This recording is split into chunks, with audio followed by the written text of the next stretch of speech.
అక్క ఇప్పుడు ఎమ్డాల రాజనాలు బాగా పెళ్లి చేసుకుంటారుగా. అవునేమి అందరు చేసుకుంటారు.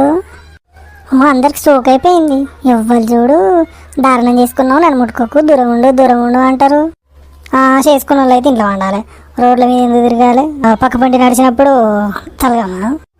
దేవుని పెళ్లి చేసుకున్నాం మేము అందరితో తిరగము, అందరి పసుపు పెట్టుకోము. మాకు ఏరే పసుపు కావాలి, మాకు ఏది కావాలి, మాకు నిండుకుండ అన్నం కావాలి, మాకు ఇది కావాలి, మాకు అది కావాలి, అన్ని ఇచ్చంతరాలి. అయినా వాళ్ళు కూడా మనుషులే కదా అక్క, మరి గట్ల చేసుడు అవసరమా?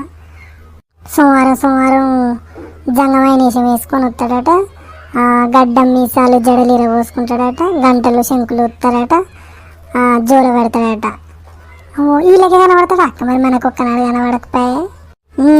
వాళ్ళు అత్తమామకు గంజి పోసి ఆడబిడ్డలను చూసుకొని ఆరందం చూసుకొని మరదలకు బావులకు అందరికి సేవ చేసిన వాళ్ళే వాళ్ళకి కనబడా అన్నీ కనబడతాడు. బాగు చేసిరు వాళ్ళ మొక్క వంగడి పోతే. మొగడు ఉన్నప్పుడన్నా చీర మంచి కట్టకపోదురు, జాకెట్ మంచి వేయకపోదురు, పూలు పెట్టకపోదురు, పసుపు కుంక పెట్టుకోపోదురు. కథం మొగడు జావా దేవుని పెళ్లి చేసుకోను. ఇక శిఖల పువ్వులు ఏంది ఉండరే, కాళ్ళకు పసుపులు ఏంది ఉండరు, చెంపలకు గంధం లేని ఉండరు, నిత్త పసుపు కుంకుమ పెట్టుకుంటారు. అయినా ఒక లెక్క చెప్పాలంటే మంచి ఎత్తి అక్క. ఓకే మొగడు పోగానే మునమోయాలి, గాజు మెట్ట తీయాలని బాగా అందరికీ రుద్దిండు. కానీ ఉండాలి పెట్టుకోవాలి, పసుపు కుంక అందరూ పెట్టుకోవాలి, అందరం సమానం. మొగంతో రాలేదు మొగంతో పోవద్దు.